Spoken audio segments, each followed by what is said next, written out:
જય શ્રી કૃષ્ણ. નમસ્કાર, પ્રણામ, સ્વાગત છે તમારું એક નવા વિડીયોમાં. મિત્રો, આપણી આજની કહાની ગુજરાત રાજ્યના સૌરાષ્ટ્ર વિસ્તારના એક ગામડામાં બનેલી સત્ય ઘટના છે. એમનો એક દીકરો અમેરિકા જઈને ત્યાંની એક યુવતી સાથે લગ્ન કરીને અમેરિકન બનીને રહી ગયો અને તેની માતા અને બહેનને અહીં ગામડામાં રડતા મેલી દીધા. એની માતા તેના છેલ્લા શ્વાસ સુધી દીકરો દીકરો કરતી રહી અને તેની બહેને જે કર્યું તે જાણીને તમારી આંખો પણ ભીંજાઈ જશે. તો મિત્રો, આ કહાની નાના મોટા વડીલ વૃદ્ધ દરેકને સમજવા લાયક અને વિચારવા લાયક કહાની છે. તો તમને વિનંતી છે કે આ કહાનીમાં અંત સુધી જોડાયેલા રહેજો અને જો તમને કહાની પસંદ આવે તો વિડીયોને લાઈક કરી અને તમારા મિત્રો સાથે શેર કરજો. અને જો તમે આવી જ કહાની સાંભળવા માંગતા હોય તો આ ચેનલને સબસ્ક્રાઇબ જરૂરથી કરી લેજો તથા કોમેન્ટ બોક્સમાં સાચી શ્રદ્ધાથી હર હર મહાદેવ લખી દેજો, જેથી ભગવાન ભોલેનાથની કૃપા આપણા સૌ પર નિરંતર બની રહે. તો ચાલો મિત્રો, તમારો વધુ સમય ન લેતા શરૂ કરીએ આજની કહાની. મમ્મી, આજે તો તારે અમને મેળામાં લઈને જવું પડશે. પોતાના પાડોશી રંભાબેનના ઘરેથી રસોઈ કામ કરીને પરત ફરેલી પોતાની મમ્મી વિમળા બહેનને જોતા જ મુકેશ અને માધવીએ પોતાની મમ્મીને સાડીનો પાલો પકડી લીધો અને મેળામાં લઈ જવાની જીદ કરવા લાગ્યા. ત્યારે પોતાનું માથું મોઢું ધોઈને વિમળા બહેને પોતાના બંને વહાલ સોયા સંતાનોને પોતાના આલિંગનમાં લઈને ખૂબ જ વહાલ કરતા કહ્યું કે આજ તો હું તમને બંનેને મેળામાં લઈને જઈશ, એટલે જ તે તો હું આજે રંભાબેનના ઘરેથી જલ્દી રસોઈનું કામ પતાવીને આવી ગઈ છું.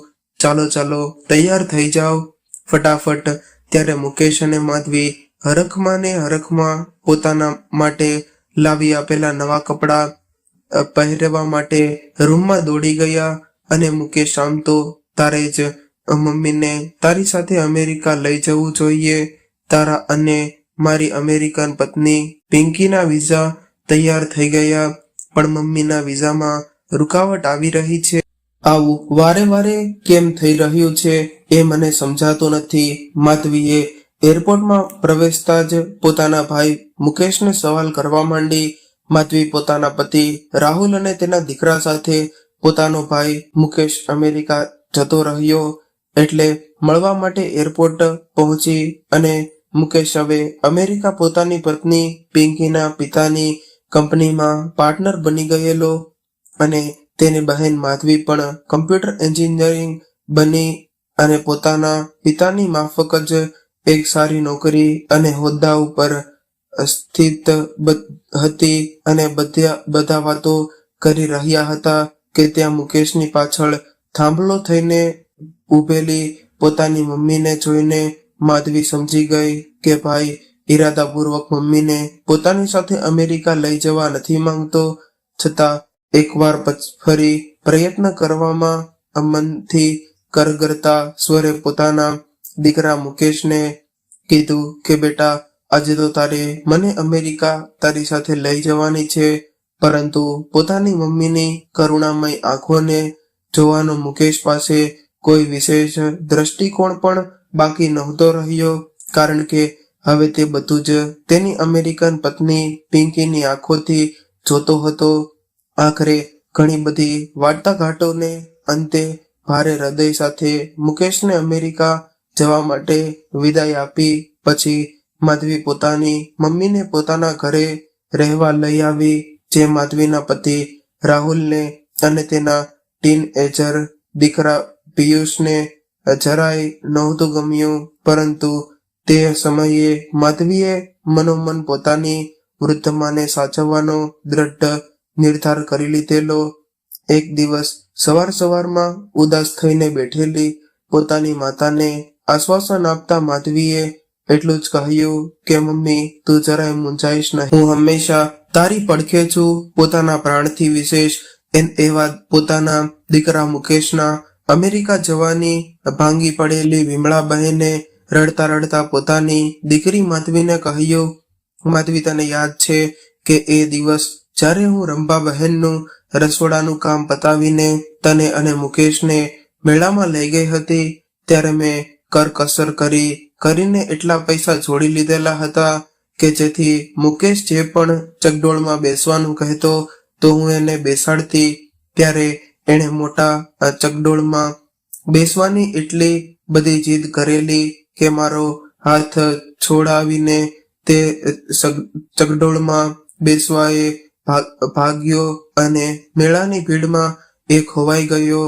હા માં, મને યાદ છે કે માધવીએ ગળગળા સ્વરે કહ્યું, મુકેશ જ્યારે મેળામાં ખોવાઈ ગયો ત્યારે મારો જીવ એટલો અદ્ધર થઈ ગયો હતો કે જાણે પ્રાણ વગરનું શરીર લઈને હું તને મારી કાંખમાં લઈને રઘવાઈ બનીને આમ તેમ દોડતી રહેતી.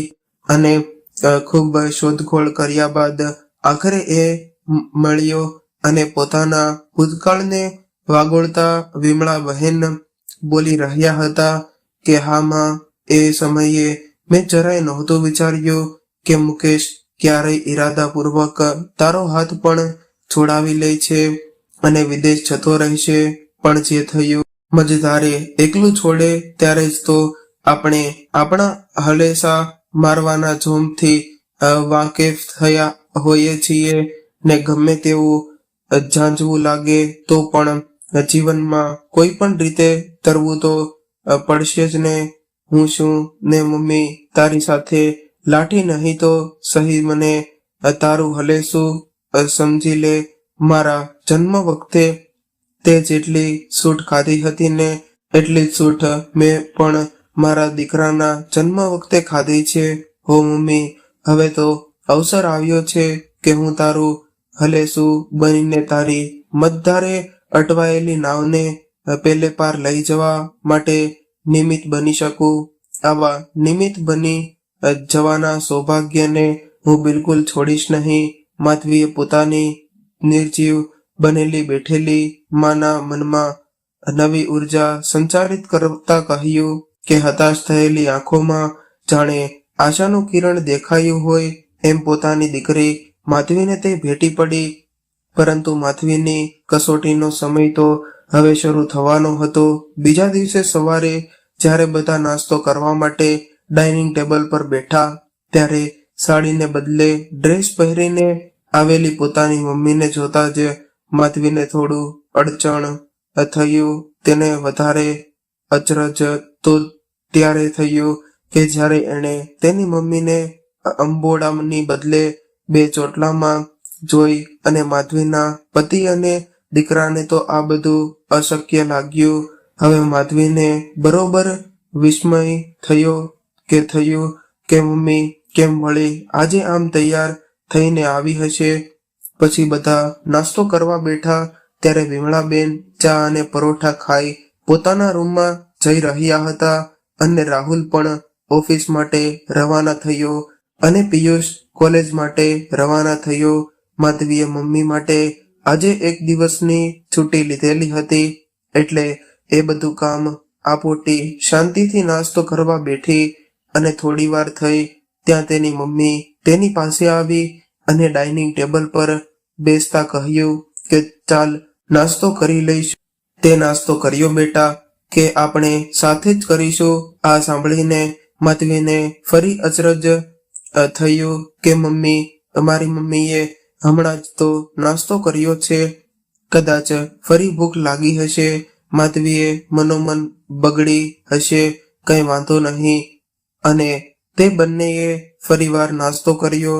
નાસ્તો કર્યા પછી માધવી તેની મમ્મીને લઈને બજારમાં ગઈ અને ગિફ્ટમાં પ્રવેશતા જ પાર્કિંગના બદલે 1 નંબરનું બટન દબાવ્યું અને લિફ્ટ પહેલા માળે ઊભી રહી અને માધવીને ફરી અજુગતું લાગ્યું.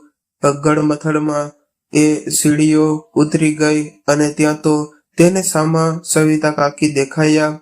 સવિતા કાકી એટલે માધવીના મમ્મીની સૌથી જૂની બહેન પણી અને માધવીના મમ્મી જે ઘરે રસોઈ કામ કરવા જતા હતા ત્યાં બાજુના ઘરે જ સવિતા કાકી પણ કામ અર્થે આવતા. ત્યાં જ પાંગરેલી એની મિત્રતા સવિતા કાકી અને વિમળા બહેન માટે ઘણી ખાસ હતી રહી અને સવિતા કાકીને વિમળા બહેનની ના દુરુસ્તી તબિયતના ખબર મળેલા એટલે એ વિશેષ રૂપે મમ્મીને મળવા આવેલા. પણ આ બધી વાતો વચ્ચે કંઈક એવી ઘટના બની રહી હતી કે એ હતી કે માધવીના મમ્મી સવિતા કાકી સામે નજર સુધા નહોતા માંડતા. ઉલટું એમનો રસ એમણે પહેરેલા ડ્રેસના દુપટ્ટાને સરખો કરવામાં વધારે રહેતો હતો. માધવીને થયું કે હમણાં બંને સહેલીઓ ભેટી પડશે, પરંતુ સવિતા કાકીએ ભેટવા માટે લંબાવેલા હાથ વિમળા બહેન તરફથી કોઈ પ્રતિક્રિયા ન મળતા છેવટે લંબાવેલા જ રહ્યા. ત્યારે સવિતા કાકીથી રહેવાયું નહીં અને એ બોલી ઉઠ્યા કે તારું ધ્યાન ક્યાં છે વિમળા? તું ક્યાં ખોવાઈ ગઈ છે? હું તારી સવિતા તને મળવા આવી છું, જો તો ખરી જરા. એની આ વાત સાંભળીને પણ વિમળા બહેન જાણે કઈ પથ્થરની મૂર્તિ હોય તેમ સ્થિરપણે ઊભી રહી હતી. તેથી માધવીને લાગ્યું કે જાણે તેની મમ્મી કોઈ ગળમથલમાં અટવાયેલી હતી. પણ પછી થોડો ઘણો વિચાર કરીને વિમળા બહેન બોલ્યા કે સવિતા પણ કોણ? વિમળા બહેનના મોઢેથી આ સાંભળતા જ માધવી અને સવિતા કાકી બંનેની આંખો પહોળી થઈ ગઈ અને સવિતા કાકીથી તો ડૂચકું ભરાઈ ગયું અને માધવી અચંબિત થઈને પોતાની મમ્મીને જોઈ રહેતી હતી અને તેને ફાળ પડી આજે મમ્મીને શું થયું છે કે કેમ આવી રીતે વર્તન કરે છે. પછી સવિતા કાકીને પોતાની બાજુમાં બોલાવીને માધવી એટલું જ કહી શકી કે સવિતા કાકી, મારી મમ્મીની તબિયત વધારે ઠીક નથી લાગતી. કદાચ તાવ તેના મગજ પર ચડી ગયો હશે એટલે એમને તમારી ઓળખાણ નથી થઈ રહી. ત્યારે સવિતા કાકીને માધવીની વાત ગળે નહોતી ઉતરતી, પણ એમણે ત્યારે પોતાનું મન મનાવ્યું અને માધવીને જય શ્રી કૃષ્ણ કહીને તે ભારે હૃદયે ત્યાંથી રવાના થયા અને પોતાની આટલી નિકટની મિત્રને આવી સ્થિતિ જોઈને એમણે મનમાં ઘણો અજંપો અનુભવ્યો. સવિતા કાકીને વળાવીને ત્યાર પછી માધવી પોતાની મમ્મીને કારમાં બેસાડી માર્કેટ જવા સાથે સાથે જ નીકળી અને માધવીએ કાર ડ્રાઇવિંગ કરતા કરતા મ્યુઝિક પ્લેયર શરૂ કર્યું. સંગીત રહેલા લાગ્યું. જેવું કે સંગીત શરૂ થયું ત્યારે વિમળા બહેન એકદમ જ આનંદમાં આવી ગયા અને મ્યુઝિક પ્લેયરમાં ગીત ગુંજતું હતું, ચંદા હે તું, મેરા સૂરજ હે તું, ઓ મેરી આંખો કા તારા હે તું. સાથે સાથે ગાતા વિમળા બહેનની આંખો ભીની થઈ ગઈ અને એની આંખોમાં જાણે મુકેશની યાદોનું પૂર તણાઈ આવ્યું અને એ વિચારોમાં તરબોળ થઈ ગઈ અને વિમળા બહેન ધ્રુસકે ગીત સાંભળતા સાંભળતા જ રડી પડ્યા અને પોતાની કારને તરત જ સાઈડમાં પાર્ક કરી અને માધવીએ પોતાની મમ્મીને શાંત કરી અને કહ્યું કે મમ્મી, હું સમજુ છું કે તને મુકેશ બહુ સાંભળી રહ્યો છે, પરંતુ મમ્મી હવે મુકેશભાઈને આંખો ફૂટી ગઈ છે. હવે થોડી એ માળામાં બેસી રહે એ તો ઉડી ગયો અને પોતાની વિદેશી ચકલી સાથે સાચું કહું તો મમ્મી, તું પણ તારું કાળજું કઠણ કરી લે હવે અને હું છું ને તારી સાથે, તું ચિંતા ના કર. આપણે સાથે છીએ અને હંમેશા સાથે જ રહીશું. જે મુકેશનું તું વિશેષપણે લાલન પાલન કરતી હતી અને તો પણ જાણે તારી સાથે કોઈ મમતાનું ઋણાનું બંધન હતું જ નહીં, એટલે સહજ રીતે એ વિદેશ જતો રહ્યો. હવે વાસ્તવિકતા જાણી એટલી જલ્દી સમય કાઢી લે એટલી તને થોડી ઓછી પીડા થશે. પોતાના હાથોથી પોતાની માની આંખોના ખૂણા લૂછતી માધવી જાણે માં જેવી જ ભાસતી હતી અને વિમળા બહેન જાણે એની દીકરી બની ગઈ હોય એવી સહજ રીતે રડી રહી હતી. માં દીકરીનો સંબંધ પણ એવો ગજબ હોય છે. ક્યારેક દીકરીના વાળની પેથી એ તેલ પૂરતીમાં દીકરીના બે મજબૂત ચોટલા બાંધતી હોય છે ત્યારે એક જ શિખામણ આપતી હોય છે કે જીવનમાં પણ એટલી જ મજબૂત બનજે. કોણ જાણે એ જ દીકરીઓ મોટી થઈ સમજણી થઈ પોતાની માની પરદર્શક બની જતી હોય છે. હવે સ્વસ્થ થઈ તેઓ માર્કેટ ભણી ચાલ્યા અને માધવીએ પોતાની મમ્મીને કહ્યું કે મમ્મી, આપણે ઓલરેડી ઘણી બધી વાર થઈ ગઈ છે. પિયુષનો પણ કોલેજથી આવવાનો સમય થઈ ગયો છે, તો આપણે જલ્દી શાકભાજી અને ફળો લઈને પરત ફરીએ. એટલે તું આ તરફથી ફળો લઈ લે અને હું બીજી તરફથી શાકભાજી લાવું છું. એમ કહીને મમ્મીના હાથમાં થેલી આપી અને માધવી બીજી લાઈન તરફ ચાલવા લાગી અને વિમળાબહેન પણ ફળોની લારી તરફ ચાલવા લાગ્યા. સફરજનની લારી દેખાતા જ તેણે 1 કિલો સફરજન ચોખાવી લીધા અને બીજી લારી કેળાની અને સંતરાની દેખાતા જ એ પણ 1 કિલો ચોખાવી લીધા. સ્ટ્રોબેરી અને કીવી લીધા પછી પરત ફરતા એ સફરજનની લારીમાંથી બીજી વાર 1 કિલો સફરજન લીધા અને બધા ફળોના થેલા લઈને એ માધવી પાસે આવી પહોંચી અને માધવીએ પણ શાકભાજી લઈ લીધા હતા. તેઓ એકબીજા સાથે વાત કરતા હતા કે બંને એ શું લીધું. ત્યાં તો સફરજનની લારીવાળો ભાઈ દોડતો આવ્યો અને કહ્યું કે બેન બા, આ તમારા મમ્મી છે.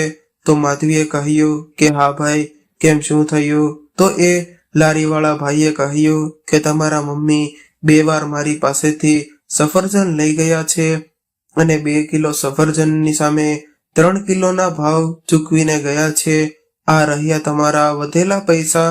એમ કહીને એ ભાઈ પૈસા માધવીના હાથમાં આપીને પોતાની લારી લઈ ચાલતો થયો. આખરે આ બધું થઈ રહ્યું છે. માધવી હવે અકળાઈને ઉઠી કે મમ્મી, આ શું કરી રહી છે તું? આજે આટલી બધી ગફલત કેમ થાય છે તારાથી? તબિયત તો ઠીક છે ને? પરંતુ એ સમયે વિમળાબહેન કશું જ સમજી નહોતા શક્યા કે આ એની સાથે આખરે આ બધું થઈ શું રહ્યું છે. એટલા બધા ગડબડ ગોટાળા થઈ કેમ રહ્યા છે. એ એટલું જ બોલી શકી કે માધવી બેટા, મને જરા સારું નથી લાગતું. મને ઘરે લઈ જા ને. મને ખૂબ જ બેચેની અને વ્યાકુળતા અનુભવાય છે. જાણે કોઈ ટ્રેન છૂટી રહી છે. તરત એવો આભાસ થયા કરે છે જાણે હમણાં જ મારી કોઈ ટ્રેન પાટા ઉપરથી ઉતરી જશે. સતત આવું અનુભવાય છે. આટલું બોલતા તો એમના કપાળ પર પરસેવાના ટીપા બાજી ગયા. આખરે કઈ ટ્રેનની મમ્મી વાત કરી રહી હતી એ વધારે માધવી પણ હવે ચકરાવે ચડી હતી. માધવી અને વિમળાબહેન શાકભાજી અને ફળો લઈને ઘરે પરત ફર્યા તો વિચારોમાં માધવી થાકને કારણે સીધી રૂમમાં જઈને સૂઈ ગઈ. અને સાંજે રાહુલ ઓફિસેથી ઘરે પાછો આવ્યો ત્યારે સાથે ચા પીતા જ માધવીએ રાહુલને મમ્મીની ગત દિવસોમાં થયેલી બધી ગડબડો વિશે સઘળી વાત કરી. રાહુલ પણ થોડી વાર તો આશ્ચર્યમાં પડી ગયો, પણ અચાનક જ એને કંઈક યાદ આવ્યું કે એણે માધવીને કહ્યું કે મને લાગે છે કે મમ્મીને પણ અલ્ઝાઇમરની બીમારી લાગુ પડી ગઈ છે. કારણ કે મારી ઓફિસમાં મારા એક કલીગ જે છેલ્લા 2 અઠવાડિયાથી રજા લીધી ત્યારે અમારી ઓફિસમાં એના વિશે ઘણી પૂછપરછ થયેલી. ત્યાર પછી મને જણાવેલ કે એમના પિતા અલ્ઝાઇમરની પીડિત છે. એ બધું જ ભૂલી રહ્યા છે અને એને કારણે એમનું કુટુંબ રોજબરોજની ઘટનાઓમાં પણ ખૂબ ખોરવાઈ રહ્યું છે. એટલે થોડો સમય માત્ર પોતાના પિતાની દેખરેખ માટે એણે રજાની અરજી કરી દીધી હતી.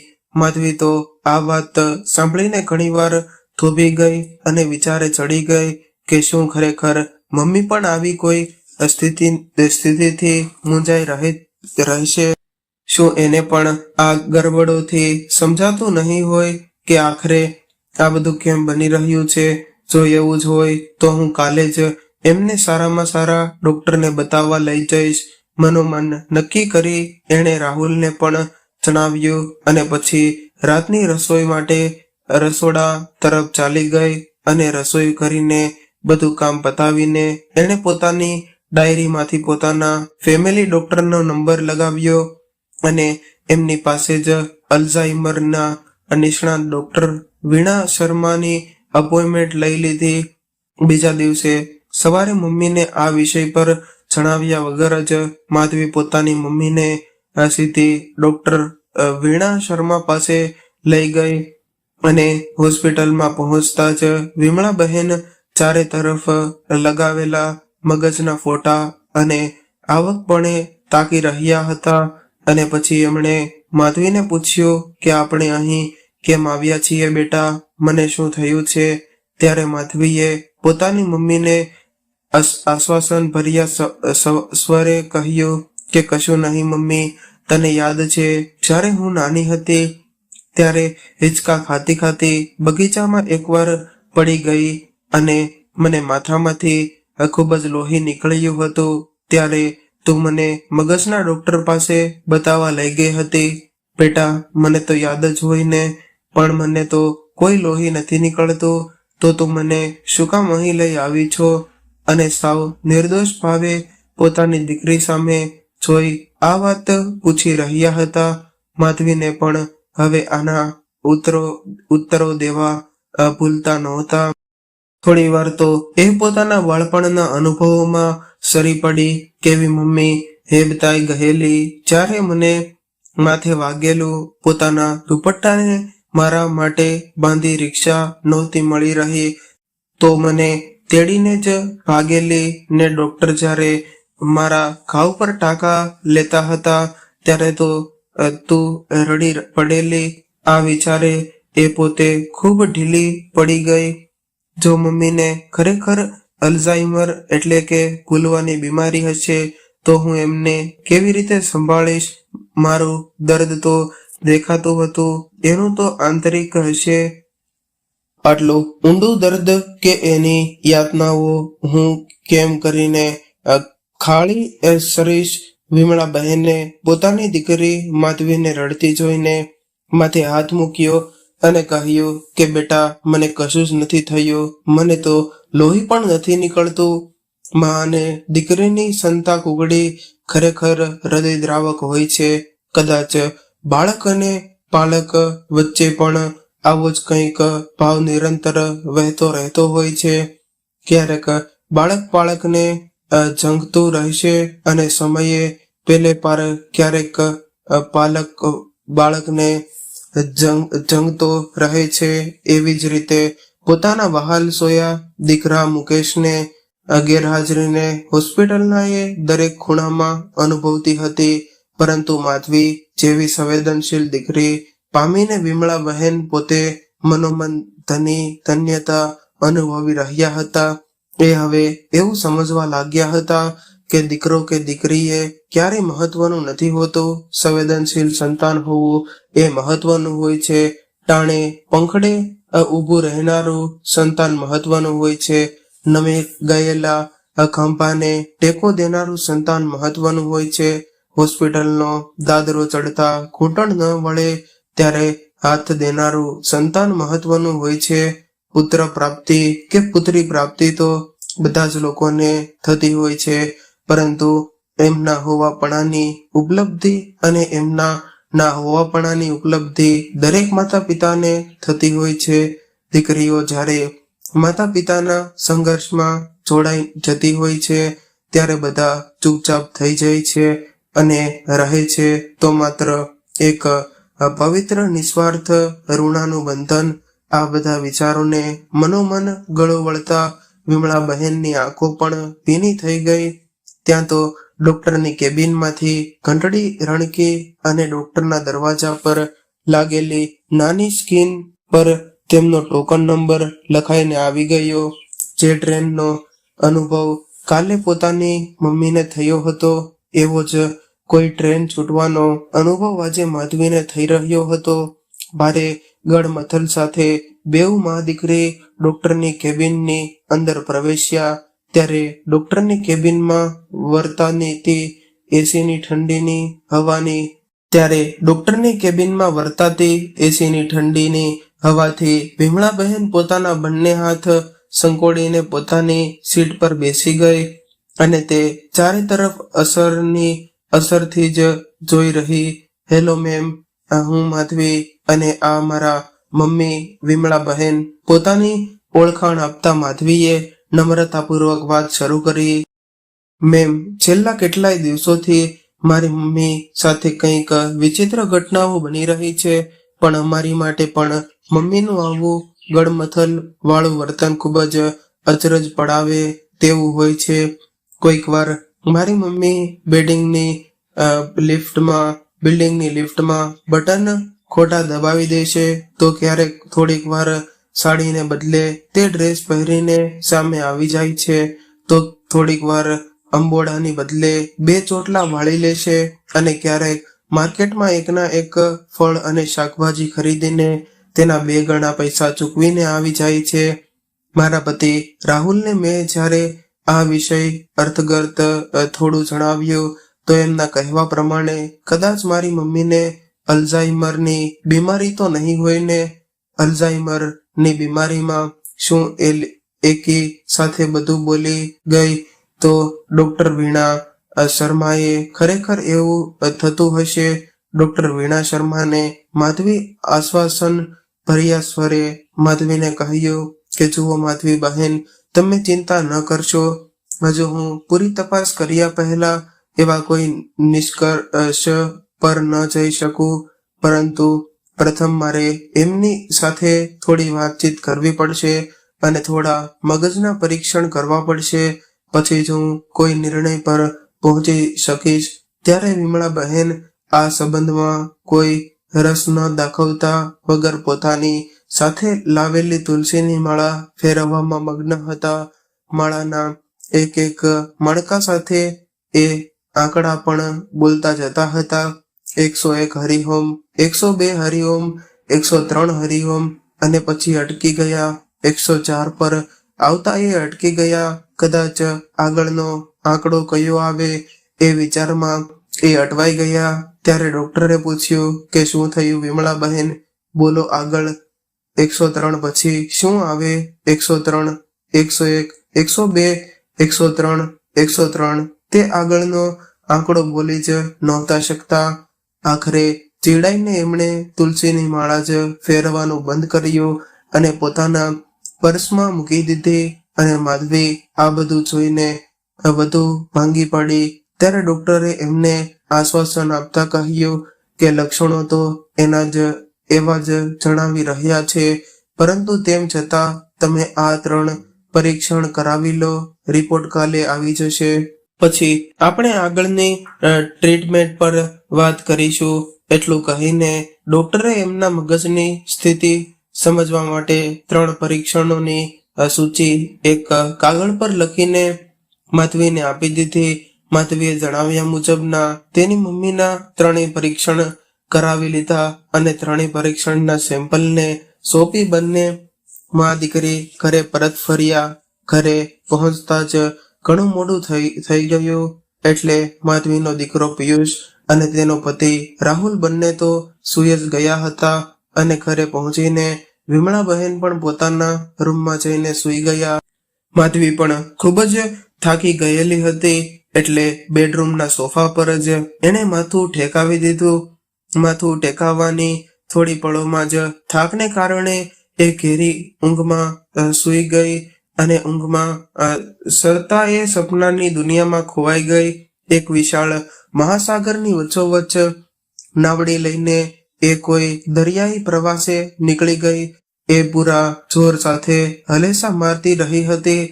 નાની એવી પોતાની નાવડીના સટના થાંભલાના ટેકે એની માં પણ બેઠી હતી. મહાસાગરની મધ્યમાં પહોંચતા જ અચાનક સ્ક્વાવાત આવ્યો અને એની નાવડી હિલોલા લેવા લાગી અને પવન પણ ખૂબ જ વેગવાળા હતા કે નાવડીએ થપાટો ઝીલી નહોતો શકતી.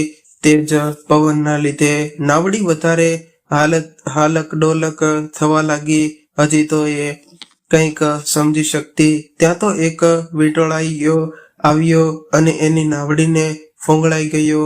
ઓમાં એ ઉદ્રાગ્રહ સાથે આ માધવી ફસાઈ ગઈ એવું હૃદય જોર જોરથી ધબકવા લાગ્યું અને સપનાનું જગત અને વાસ્તવિક જગત ક્યાંય સાચું તો નહીં હોય થઈ જાય. એ ભયથી એ ધ્રુજી ઉઠી અને પોતાના અશાંત મનને શાંત કરવા એણે માટલામાંથી પાણીનો લોટો ભર્યો અને સપનું હતું એ મનોમન બબડી અને અધર થયેલા પોતાના જીવને શાંત પાડ્યો અને પછી ચા અને નાસ્તો તૈયાર કરવા માટે એ રસોડામાં ચાલી ગઈ. પણ ત્યાં પણ મમ્મીના વિચારોમાં અટવાતી રહી કે શું આવ્યું હશે. મમ્મીના પરીક્ષણમાં એ વિચારમાં નાસ્તા માટે બનાવેલા ઘણા થેપલા દાઝી ગયા હતા. છતાં જેમ તેમ કરીને કામ આટોપ્યો અને બધા નાસ્તો કરવા ડાઇનિંગ ટેબલ પર ગોઠવાઈ ગયા. ત્યારે રાહુલ આખરી ભાતવાળા અને દજાઈ ગયેલા થેપલા જોઈને સમજી ગયો કે માધવી તેની મમ્મીની બાબતે ઘણી ચિંતામાં છે. રાહુલે ચૂપચાપ નાસ્તો કરી લીધો અને જતા જતા એણે માધવીને આશ્વાસન આપતા કહ્યું કે તું ચિંતા ન કર, જે કંઈ પણ પરિણામ આવશે તું મને ઓફિસમાં જ ફોન કરજે. આગળ શું કરવું એ આપણે એ મુજબ નક્કી કરીશું. હોસ્પિટલ પહોંચતા જ નર્સે કહ્યું કે ડોક્ટર વીણા શર્માએ તમને તરત જ બોલાવ્યા છે. માધવી ગભરાયેલા મને પોતાની મમ્મી સાથે ડોક્ટર વીણા શર્માના કેબિનમાં પહોંચી ગઈ. બંને મા દીકરી એક સીટ ઉપર ડોક્ટરની સામે ગોઠવાઈ ગયા અને વિમળા બહેને કાલની માફક ફરીથી તુલસીની માળા કાઢી અને માળા ફેરવવા લાગ્યા. ડોક્ટરે જરા ગંભીરતાપૂર્વક કહ્યું કે જુઓ માધવી બહેન, તમારી મમ્મીનું પરીક્ષણ રિપોર્ટ પોઝિટિવ આવ્યો છે. She is staying with Alzheimer. એમનું મગજ ખૂબ જ સંવેદનશીલ પરિસ્થિતિમાંથી પસાર થઈ રહ્યું છે. જો ઘેરો આઘાત એમના મન મસ્તક ઉપર લાગેલો છે, જેને કારણે તેઓ સતત ઘેરાયેલું અનુભવતા રહે છે. સ્મૃતિ ભ્રમ થવો એ આમ તો વૃદ્ધાવસ્થામાં સાહસિક હોય છે, પણ તમારી મમ્મીની બીમારીઓ થોડીક વધુ ગંભીર છે. તમારે ખૂબ જ કાળજીપૂર્વક હવે એમની સંભાળ રાખવી પડશે. એવું બને કે જમી લીધા પછીના કલાકમાં એ બીજી વાર જમવાનું માંગે, કદાચ ત્રીજી વાર પણ માંગે, કારણ કે એમના શરીરનું અનુબદ્ધ મસ્તીને કારણે તાલમેલ નથી. એટલે એ મગજ દ્વારા આપવામાં આવતા જરૂરી સંદેશોને વાંચી નથી શકતા. ઉલટું એનાથી તદ્દન વિપરીત ક્યારેક એ બધું જ કરશે અને ઘરની બહાર પણ તમે એમને બિલકુલ એકલા ન છોડશો. એકવાર ભ્રમણના ઘેરાવમાં આવ્યા પછી કદાચ એ રસ્તાઓની વચ્ચોવચ્ચ પોતાને ખોવાયેલું મહેસૂસ કરે અને ખોવાઈ પણ જાય. એમની નાની નાની ભૂલોને નજરઅંદાજ કરી બિલકુલ ચીડિયા વગર ખૂબ જ સાવચેતી અને સાવધાનીથી તમારે તદ્દન નાના બાળકોની જેમ જ એમનું પણ પાલન પોષણ કરવું પડશે. તમે એક સમજુ અને સંવેદનશીલ દીકરી છો અને સમજી શકશો કે હું શું કહી રહી છું. ત્યારે ભીની આંખે માધવીએ હા ભણી અને દવાઓની પરચી લઈને એ પોતાની મમ્મીને વેઇટિંગ રૂમમાં બેસાડી અને દવાખાના જ મેડિકલ સ્ટોરમાંથી દવા લઈને પરત ફરી તો તેની મમ્મી ક્યાંય ના દેખાયા. એને તો આંચકો જ લાગ્યો. અરે, ડોક્ટરે કહ્યું હતું કે એમને ક્યાંય પણ એકલા નહીં છોડવાના. હે ભગવાન, મેં આ શું કરી દીધું? માધવી ઉતાવળમાં તેની મમ્મીને શોધવા માટે હોસ્પિટલના એક ખૂણેથી બીજે ખૂણે આમ તેમ દોડી રહી હતી. ત્યાં અચાનક જ એક નર્સે આવીને કહ્યું કે માધવી બેન, તમારી મમ્મી તો હોસ્પિટલની બહાર ઉભેલી રિક્ષામાં બેઠા છે. ત્યારે માધવી દોડતી બહાર પહોંચી અને હજી તો તે બૂમ પાડે ત્યાં રિક્ષાવાળા ભાઈએ પોતાની રિક્ષા હંકારી દીધી અને માધવી મમ્મી મમ્મી બૂમો પાડતી રહી, પણ રિક્ષા તો ઉપડી ગઈ હતી. પછી માધવીએ ફટાફટ હોસ્પિટલના પાર્કિંગ એરિયામાંથી પોતાની કાર કાઢી અને રિક્ષાવાળાની પાછળ પાછળ જવા દીધી અને રિક્ષાની પાછળની સીટ પર બેઠેલી પોતાની મમ્મીની સાડીનો પાલવ એને લહેરાતો દેખાતો હતો. એ પાલવને આધારે એ પાછળ પાછળ કાર ચલાવતી રહી અને ઇન્ડિકેટર કરી રિક્ષાવાળાને સંકેત પણ આપતી રહી, પણ રિક્ષાવાળા ભાઈ સમજ્યા નહીં.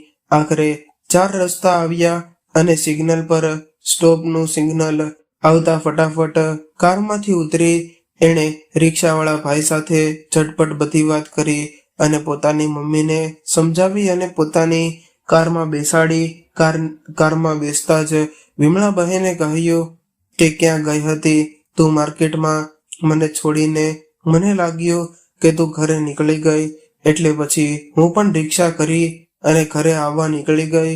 માધવીએ તેની મમ્મીની સામે જોયું અને કહ્યું કે મમ્મી, શું તમે ખરેખર ખ્યાલ નથી કે આપણે માર્કેટની નહીં પરંતુ હોસ્પિટલથી ઘરે પરત ફરી રહ્યા છીએ? કઈ હોસ્પિટલ? આપણે હોસ્પિટલે કેમ ગયા હતા? ત્યારે માધવીને આ બધું જ સમજાઈ ગયું. બિલકુલ ચીડિયા વગર એણે તેની મમ્મી સામે જોયો અને મનોમન ભગવાનનો આભાર માન્યો કે કંઈ અનિષ્ટ થાય એ પહેલા મમ્મી હેમ ખેર અમારી પાસે પહોંચી ગઈ. હવે સાંજનું જમવાનું પતાવીને મમ્મીને દવા આપી. પિયુષ અને મમ્મીના સૂઈ ગયા બાદ માધવીએ બધી જ વાત વિગતે રાહુલને કરી. ત્યારે રાહુલે કહ્યું કે તું ચિંતા ન કર, આપણે મળીને મમ્મીને સાચવી લઈશું. તું એક કામ કર કે તારી નોકરીમાંથી હાલતું પૂરતું ડિઝાઇન કરી દે અને મમ્મીની સારવાર પર જ હમણાં ધ્યાન આપ. અત્યારે તેણે કહ્યું કે હા, મારે હાલ કોઈ નોકરી કરવી નથી. મમ્મીનું ધ્યાન રાખવા સિવાય મારી આમ પણ બીજી કોઈ પણ પ્રાથમિકતા નથી. પરંતુ રાહુલ, જે પ્રોજેક્ટ મારી કંપનીએ આ વર્ષે લીધેલો એનો છેલ્લો સેમિનાર મારે જ એટેન્ડ કરવો હતો, એટલે મારા બોસના ખૂબ જ ફોન આવ્યા કરે છે.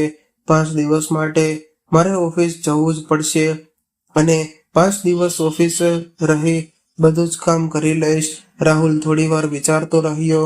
ત્યારે માધવીએ પણ થયું કે ખબર નહીં રાહુલ કેવો પ્રતિભાવ આપશે. પછી રાહુલે કહ્યું કે સારું, તું એમ કર કે તું 5 દિવસ માટે ઓફિસે જતી રહે, તારું બધું જ કામ પતાવી દે. હું 5 દિવસની છુટ્ટી લઈને મમ્મી પાસે રહીશ અને એમનું ધ્યાન રાખીશ. તું ચિંતા થઈ જા. અને માધવીએ રાહુલના આવા જવાબથી રાહતનો ઊંડો શ્વાસ લીધો અને બીજા દિવસે તેની મમ્મીને બધું સમજાવીને તે માધવી ઓફિસ જવા માટે રવાના થઈ ગઈ.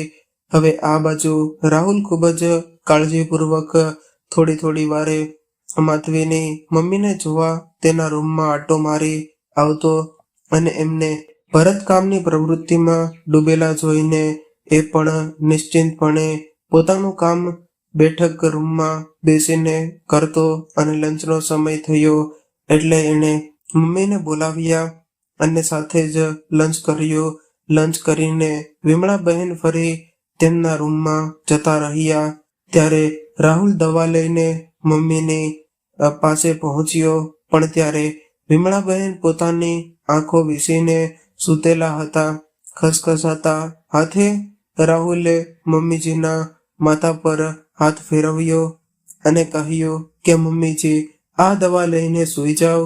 ત્યારે તેમણે આંખો ખોલીને જોયું અને કહ્યું કે અરે મુકેશ, મારા દીકરા, તું આવ્યો છે અને એ પણ મને દવા દેવા માટે.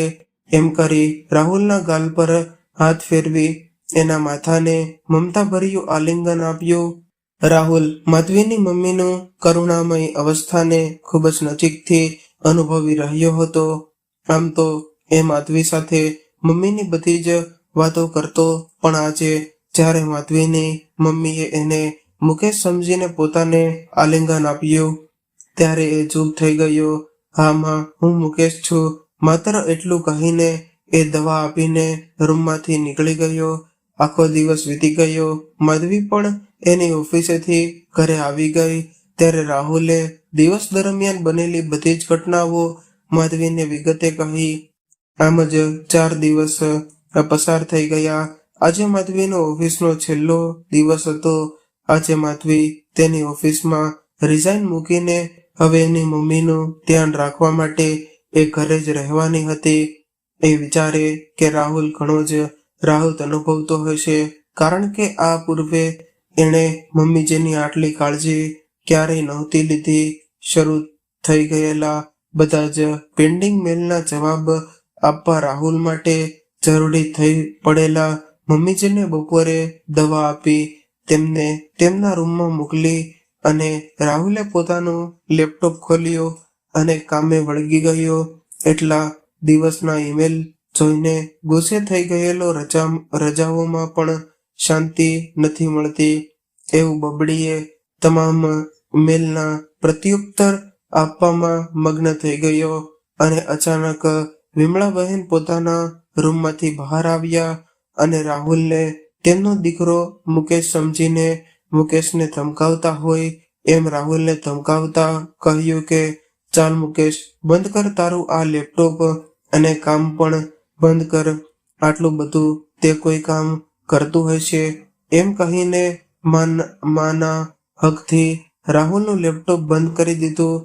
રાહુલ પહેલેથી જ અકળાયેલો હતો અને વિમળા બહેનનું આવું વર્તન જોઈને એક ગુસ્સાથી લાલચોળ થઈ ગયો. આખરે એ થોડી એની સગીમાં હતી.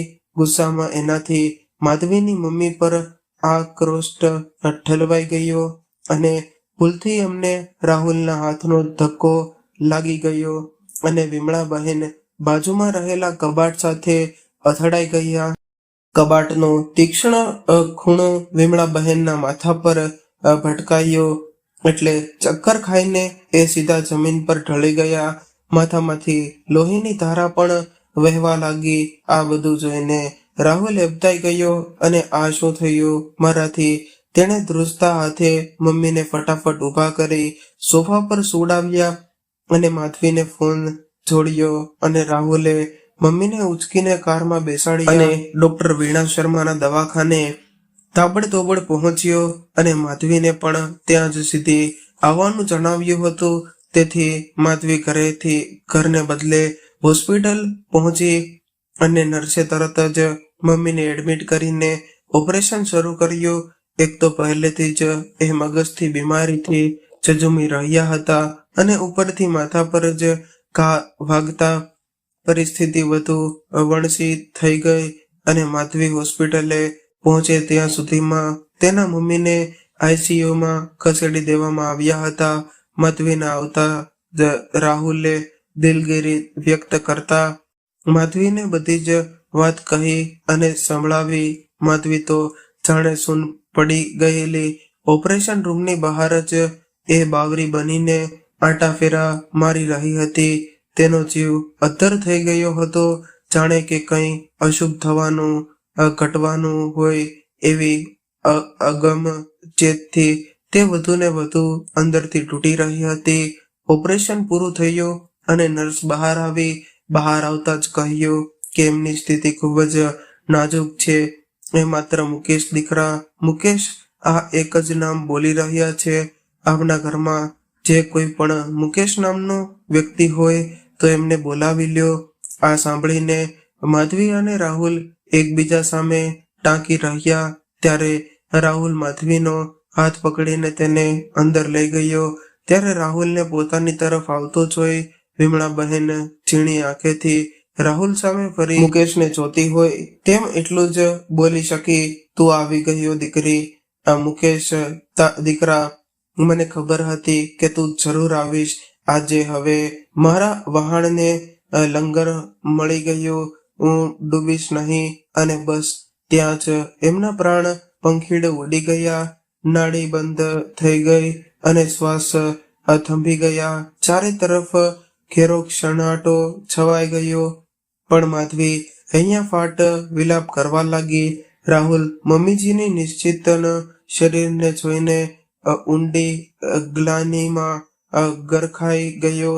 આખરે માધવીનું સ્વપ્ન જગત વાસ્તવિક જગતના કાળિયા કરી રહ્યું હતું. વિમળા બહેનની નાવડી ઝાંઝવાના મધ્ય દરિયે ડૂબી. રાહુલ મહિનાઓ સુધી ગ્લાનિમય રહ્યો અને મમ્મીના અંતિમ દિવસોમાં પોતાનો ભાઈ મુકેશ મમ્મી સાથે નહોતો, પણ અન્ય પરિવારજનોના કહેવાથી માધવીએ મુકેશને તેની મમ્મીના દુઃખદ મૃત્યુ અને અસ્વસ્થ સર્જનના પ્રસંગે હાજર રહેવા તાકીદ કરી કે જે જગ્યાએ મુકેશે તેની મમ્મીને નોંધારા કરી વિદેશની લાંબી વાટ પકડેલી એ જ જગ્યાએ એરપોર્ટ પર માધવીએ મુકેશને જોયો અને જોતા વેત જ તેણે મુકેશના ગાલ પર સણસણતો તમાચો મારી અને પોતાની આક્રોશ ઢાળવ્યો. અને રાહુલે પણ મુકેશને આક્રોશ અને ધૃણા સાથે કહ્યું કે છેલ્લી ઘડીઓમાં તારા મમ્મી મને જ મુકેશ માની બેઠા હતા અને મારામાં તને જોઈને એમના પ્રાણ પણ ઉડી ગયા. જેણે એના જીવનના હાડકા તારા ઘડતર માટે ગાળી નાખ્યા, એનું અસ્થિ વિસર્જન કરવા ભલે તું આવ્યો હોય, પણ મમ્મીની તમામ વિધિ કરવાનો અધિકાર માત્ર માધવીનો જ છે. તારા હોવાપણાનો કોઈ પણ આધાર મમ્મી પામ્યા નથી. હવે અહીંથી પાછા ફરી ક્યારેય પણ ભારત પાછો ફરતો નહીં. ખળખળ વહેતી કાશીની નદીમાં વિમળા બહેનના અસ્થિ વિલીન થઈ ગયા, પરંતુ માધવીના હૃદયમાં તેના મમ્મી હંમેશા માટે હૃદયસ્થ થઈ ગયા. અને પોતાની મમ્મીની મજધારે મૃગ જળમાં ડૂબેલી જીવન નૈયાએ માધવી અને રાહુલને અંદરથી હળ મચાવી દીધા ને બંનેએ ફરી પોતાની મમ્મીની મનોસ્થિતિ જેવી જ માનસિકતાથી પીડાતી ઘણી વૃદ્ધા અને તૃપ્યતા સ્ત્રીઓ માટે દીવાદાંડી સમાન બન્યા અને અલ્ઝાઇમર પીડિત વ્યક્તિઓ માટે એક આશ્રય ગૃહ બનાવ્યો. અને પોતાના જીવનસાથી રાહુલના સહકારથી પોતાની આત્મીય મમ્મીને એક સાર્થક શ્રદ્ધાંજલિ અર્પિત કરી. અને તેમના આ કાર્યની સુવાર હવે દૂર દૂર સુધી ફેલાવા લાગી અને શહેર શહેર આવા ગૃહો બન્યા.